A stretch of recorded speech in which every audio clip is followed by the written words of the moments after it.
Σημειωθεί ακόμα κάποιος πόντος εδώ στον Νίκος Σολομονίδης. Η μπάλα τώρα που πάει προς τα μέσα είναι άστοχος στην δεύτερη της Ένωσης. Η μπάλα πάει προς τα μέσα, όμως εκεί θα αστοχήσει ο Πάιλερ στην προσπάθεια για την Ένωση κάτω από το καλάθι. Έμεινε το 5-3 για την ΑΕΛ και στη συνέχεια βγαίνει ο Πάρξ, έρχεται ο Πέζη. Ομάδα του ξανά η κατοχή στον ίδιο. Εδώ πάει να γίνει η κομπίνα με τον Ζάκη Παπαδόπουλος τώρα στο κράτημα της μπάλας. Εδώ περίοδος εδώ στην Λεμεσό. Γίνεται εδώ μια πολύ με την προσπάθεια που πάνε να κάνουν τώρα οι φιλοξενούμενοι. Νέο στο 8-7 για τους γηπεδούχους. Άστοχη και εδώ στην προσπάθεια. Έρχεται εκεί ο Πέση, ο οποίος θα αφήσει την μπάλα στο καλάθι ΑΕΛ. Η κατοχή τώρα είναι για την Ένωση. Ελεύθερος εδώ για τρεις ο Πάιλερ, ο οποίος θα αστοχίσει. Πέση μαζεύει τώρα για την Ένωση. Ο Ζάκης ο Παπαδόπουλος εδώ θα κάνει την προσπάθεια. Δεν θα βρει όμως τον Μουμί και στη συνέχεια έχουμε τον Ζάκη τον Παπαδόπουλο που πάει προς το καλάθι της ΑΕΛ. Κάνει την δίδυση, θα αστοχίσει όμως. Και η ΑΕΛ τώρα έχει ξανά την κατοχή. Με τον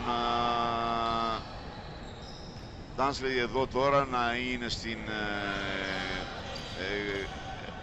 γραμμή της περιφέρειας. Ο Παλάρας, ο οποίος πήρε επίσης θέση στο παρκέ, και έρχεται ο Πέση να αφήσει την μπάλα στο καλάθι της Ένωσης.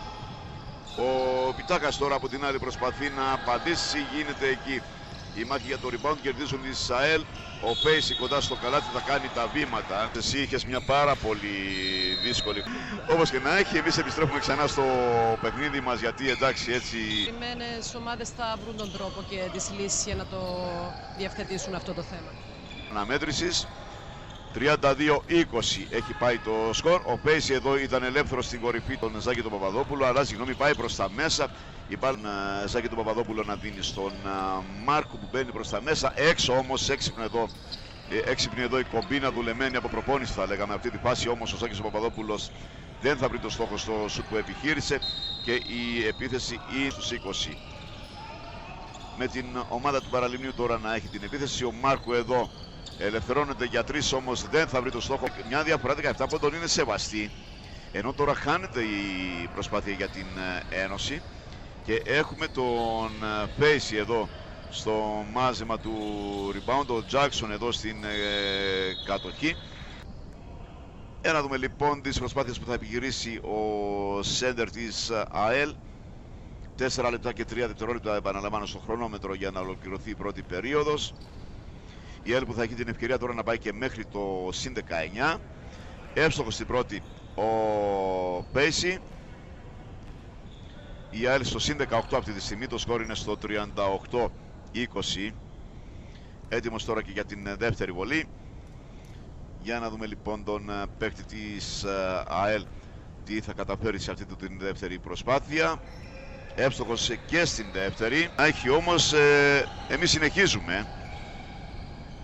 Η κατοχή είναι στην ΑΕΛ, ο Πιτάκας εδώ για τρεις δεν θα βρει το στόχο. Μαζεύει όμως εκεί ο Πέση το επιθετικό rebound και στη συνέχεια για να προσπαθήσει να μειώσει όσο περισσότερο το σκορ πριν να κλείσει. Θα μπορεί να χάνουν στο τέλος το παιχνίδι, οπότε έχει και την επίθεση. Ο Πάρξ δίνει στον μεγάλο ρόστερο όσο έχει και το Παραλίμνη, οπότε καλό θα ήταν να προφυλάξει λίγο χώρα. Ναι, η διαφορά πήγε ξανά στους 20, ενώ εδώ έχουμε τίποτα του Τάνσλι. Και τώρα έχουμε τον Μονιάτη να δίνει στα μέσα εκεί στον Πέση. Εδώ όμως ο Μουνιάτης θα αστοχίσει, έρχεται όμως ο Πέση και δεν είναι μεγάλη διαφορά. Ναι, όχι, δεν είναι μεγάλη πλέον, αλλά εντάξει, περιμένουμε να δούμε. Ναι, νομμένο και το λίγο είχε πάει και στους 24, ενώ στο πρώτο ημίχρονο είχε πάει και στους 26 για την ΑΕΛ, που έχει τώρα την δεύτερη βολή ο Αμερικανός της ΑΕΛ, ο οποίος είναι ακρογωνιαίος λίθος θα λέγαμε στο μέχρι τώρα παιχνίδι για την ομάδα της κυριαρχία, τουλάχιστον από όσα έχουμε δει μέχρι τώρα, αλλά στο μεγαλύτερο διάστημα αυτή ήταν υπέρ της Ένωσης. Ο Πέση τώρα στο κατέβασμα για την ΑΕΛ. Εδώ η Ένωση έχει σφίγμο πάνω της, είναι ζωντανή. Να διατηρήσουν το καλό παιχνίδι που έχουν κάνει μέχρι τώρα και να μην αγχώνονται για τίποτα. Κίζει και σκοράρει σίγουρα, παίρνει τα φάουλ του και τα πάει πολύ καλά. Μάλιστα, επομένως, εντάξει, τα είπαμε και πριν για τον συγκεκριμένο τον καρδοσφαιριστή, πόσο σημαντικός είναι για την ΑΕΛ στο σημερινό παιχνίδι. Εδώ θα βρει τον στόχο από την γραμμή. Άστοχος στην δεύτερη του, άστοχος όμως στην δεύτερη πλέον. Για να δούμε όμως. Ο Τζάκσον στο κατέβασμα της μπάλας, εδώ κάνει μια πολύ ωραία πάσα. Καλύτερα να μην την πω, απλά με ρώτησε αν είμαι ok και εγώ το απάντησα almost. Γιατί εντάξει, δεν μπορείς να Ρόμπερτο Τόκετ. Εντάξει, δεν ξεχνιέται μια τέτοια φάση. Εννοείται. Όπως και να έχει. Λοιπόν, ενώ τα λέγαμε αυτά, ο Πέισι ευστόχησε και... Νομίζω γενικά ότι σήμερα έδειξε ένα πολύ καλό πρόσωπο. Έχει κάνει ένα πολύ καλό παιχνίδι από όλους τους παίχτες.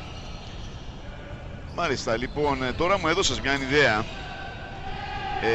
Αν και στην καλαθόσφαιρα υπήρχε χρόνος κατοχής για την κάθε ομάδα, πιστεύω ότι αυτό θα ήταν... Λοιπόν, επανερχόμαστε.